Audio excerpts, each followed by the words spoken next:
आज की कहानी ऐसे है। पुराने समय की बात है। गांव में धनीराम नाम का एक किसान रहता था। उसके पास 4 लड़के थे। धनीराम अपना घर चलने के लिए अपने खेत में कृषि कार्य करता था। लेकिन धनीराम के चारों लड़के बहुत ज्यादा आलसी थे। वो कभी भी खेतों में काम करने के लिए नहीं गए थे। वो सारा दिन अपना समय गांव में इधर उधर बैठकर बिताया करते थे। एक दिन धनीराम अपनी पत्नी से बोला कि आज तो मैं जिंदा हूँ तो सब कुछ सही चल रहा है। मेरे बाद कौन खेती करेगा? हमारे बच्चों ने तो आज तक खेतों में कदम तक भी नहीं रखा है।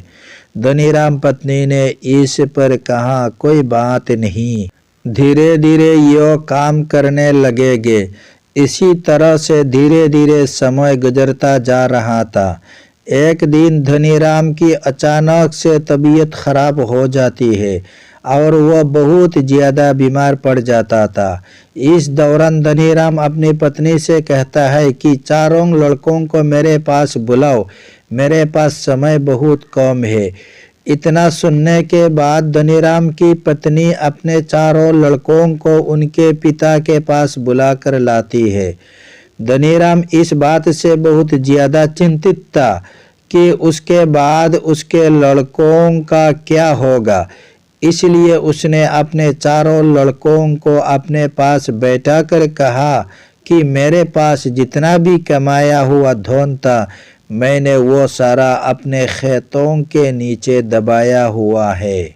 जब मैं उस दुनिया में ना रहूं तो मेरे बाद तुम खेतों में से दबाया हुआ सारा खजाना निकलकर वापस में बांट लेना है। इतना सुनने के बाद धनीराम के चारों बेटे बहुत खुश हुए। इसके कुछ समय बाद धनीराम की बहुत ज़्यादा बीमार होने की वजह से मृत्यु हो गई। धनीराम की मृत्यु के कुछ दिन बाद उसके चारों बेटे खेत में दबे हुए खजाने को खोदने के लिए निकल गए। खेत में पहुंचने के बाद चारों बेटों ने पूरा खेत खोद डाला, लेकिन उनमें से किसी को भी खजाने जैसा कुछ नहीं मिला। इस बात से वो चारों बहुत निराश हुए और उन्होंने घर आकर अपनी माँ से कहा कि पिताजी ने खेत जो खोजने के बारे में बताया था वो एक झूठ था। हम चारों ने पूरा खेत खोद डाला, लेकिन हमें खेत में कोई भी खजाना नहीं मिला।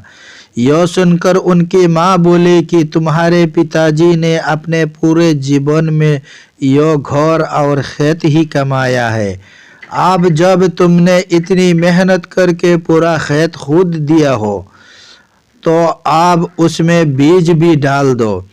इसके बाद चारों बेटों ने खेत में बीज भी बो दिए और माँ के कहे गए अनुसार खेत में समय पर पानी और खाद डालने लगे। समय बीतता गया है और कुछ समय बाद खेत में फसल तैयार हो गई। फसल कटने के बाद चारों बेटों ने फसल को बाजार में बेचा और उससे जो भी पैसे मिले उससे उन्हें बहुत खुशी मिली। इसके बाद जब चारों बेटे घर गए तो माँ ने कहा कि बेटा, तुम्हारे पिताजी तुम्हें यही समझाना चाहते हैं कि जो हम मेहनत करते हैं उसके बदले में ही हमें खजाना मिलता है। उस कहानी का मॉरल सीख ऐसा है। इस कहानी से हमें यह सीख मिलती है, अगर हमें अपने जीवन में सफल होना है तो हमें मेहनत करनी चाहिए। अगर कोई भी व्यक्ति ज़्यादा आलस करता है तो वो अपने जीवन का कीमती समय बर्बाद कर रहा होता है। आपको हमेशा अपने जीवन में सही दिशा में मेहनत करनी चाहिए। तो है व्यूअर्स, अगर उस वीडियो को अच्छा लगे, कहानी को अच्छा लगे तो मेरे चैनल को सब्सक्राइब कर दें।